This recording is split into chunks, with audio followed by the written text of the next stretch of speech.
Well, friends, without further ado, here it is. The new tent. Sonmez Outdoor.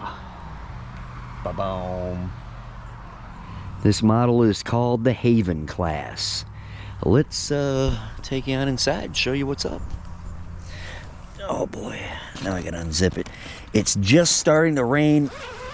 The tent just got it yesterday, set it up. It's gonna get its first rain test tonight. Okay, but here we go.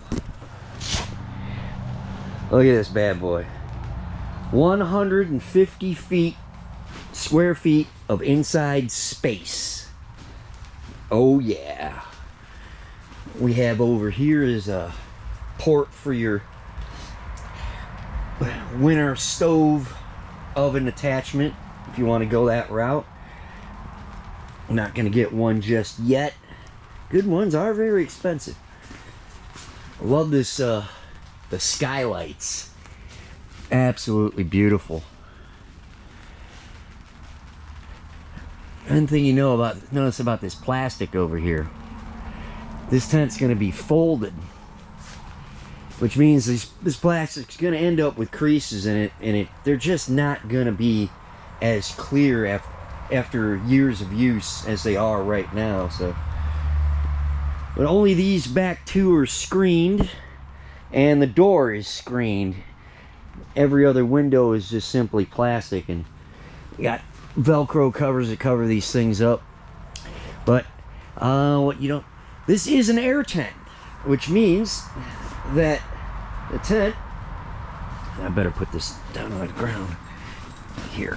Oh, okay. Oh, that'll work. The beer tray. I don't have any tables in here yet to set anything down, so yeah, but this is all, it's an air frame. It's only really glued in the two corners at either end. Other than that, you can reach completely around these beams over here. It said the tent can withstand 50-mile-an-hour wind like a champ. So no poles, no plastic metal poles that break and spear your tent. No, just air tubes. Tent weighs 100 pounds. Now there is another model called the London, which much bigger windows all the way around, and was about almost $1,000 more. And to that I said no, because that tent was 170 pounds. Now, I can move 99 pounds pretty easily, but 170, I mean, I'm going to literally be dragging that thing out of my car to wherever I'm setting it up at, and it'll just get all torn up. Nah. Plus, like I said about the plastic, getting the creases in it, well, if there's windows all the way around it like that, I just don't see that looking too pretty in its third or fourth year. But anyway, so I picked up a brand new queen size mattress with the headboard. The headboard's part of it, one big thing. And this is nice. So this is how we going to be chilling out in the park. Oh yeah, my astronomy app, and lay out and look up at the clouds, look up at the stars. But yeah, that Freudian slip was spot on. Yeah, it's probably going to be look up at the clouds, because that's usually what you see in Michigan. If you're into astronomy, Michigan is not your state.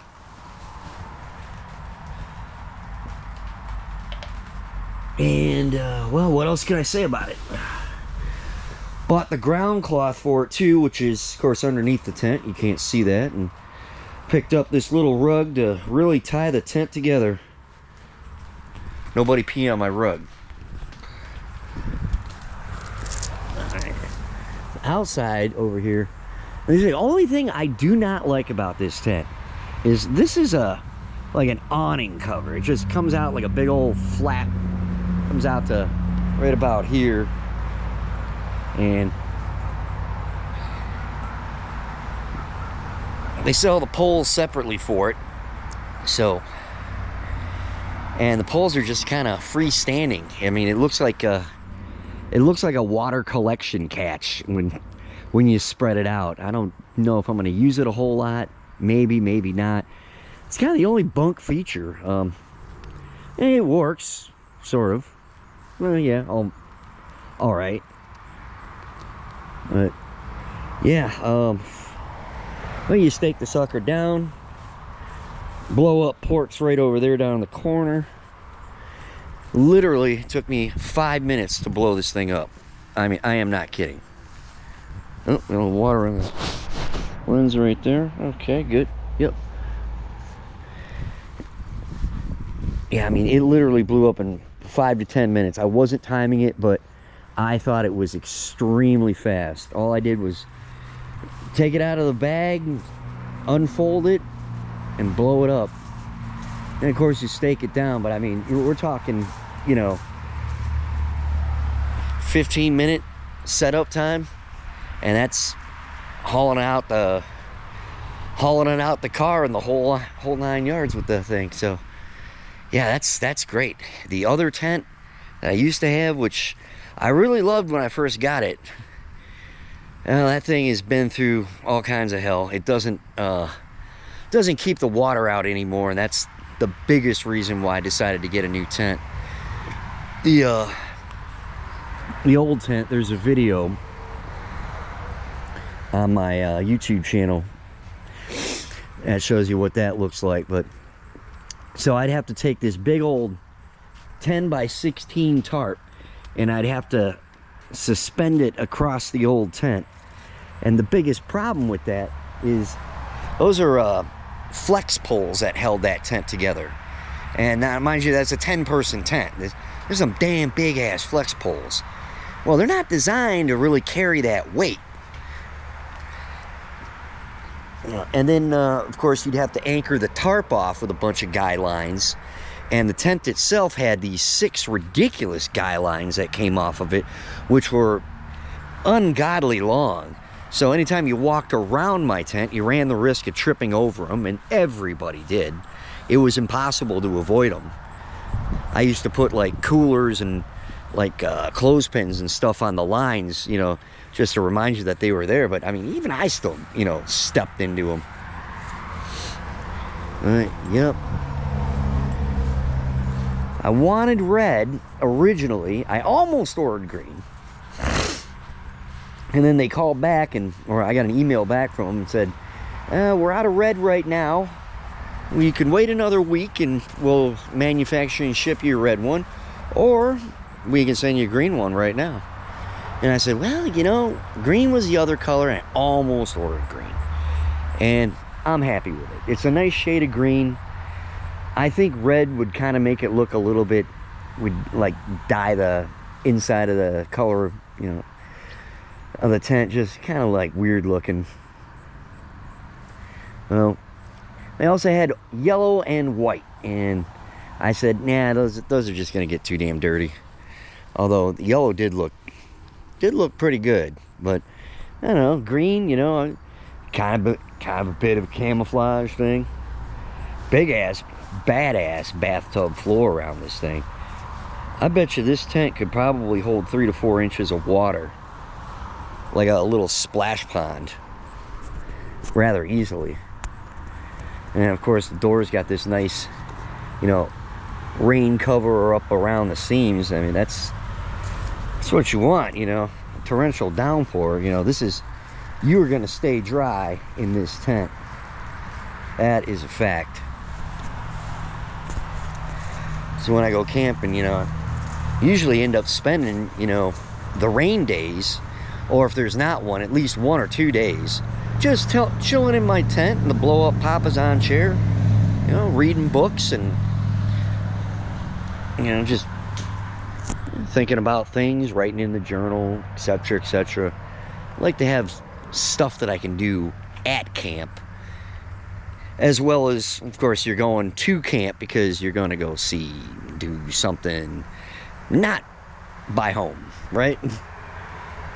But yeah, we'll be going up north shortly and be able to share the adventure with you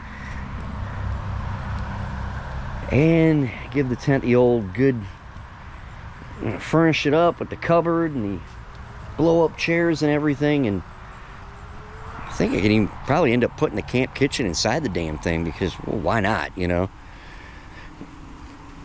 And usually I just leave that outside, but you can actually put it up in this thing. It's big enough for it. The other tent had very similar floor space size, but just because of the way it was made and the odd angles, I'd say you could cut 4 feet from that tent off in the back just because you couldn't stand up in it. It was an angle like, kind of like this, you know. It's just whoosh, you know, from here to here. It's just empty space. You could throw stuff back here. Put your feet back there with your sleeping bag, but that's about it. I'm spoiled. I love big tents. Well, there it is. We're going to call it the bounce house. Because when I got a bounce, I got a house. Hey! I love the bag they give you with it. It's not a bag that zips shut. It just folds over and then you strap it together. I think these guys figured out there ain't no way anybody's going to get that damn tent back inside the original bag. And then over here it comes with a air pump. Digital air pump. Rechargeable. Very nice. And so that's Sonmez Outdoors. I'll get this uploaded and see what you guys think. You know, let me know in the comments.